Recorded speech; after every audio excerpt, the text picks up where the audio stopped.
কারণ হলো আমরা হিন্দুরা নির্যাতিত, আমরা জন্ম থেকে আমরা নির্যাতিত। যে সরকারি যখন আসে আমরা যেন হিন্দুর একটা মডেল, আমাদের মডেল হিসাবে ইউজ করে।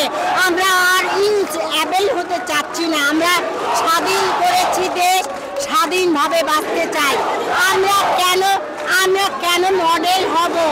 বাংলাদেশের পুতুল কেন আমরা হব?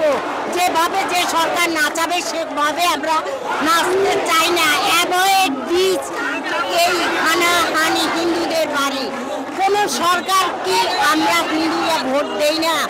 যখনই আছে তখনই আমরা ইলেকশনে আমরা পার্টিসিপেট করেছি, কিন্তু আমরা কেন এখান থেকে লাঞ্ছিত বঞ্চিত হব?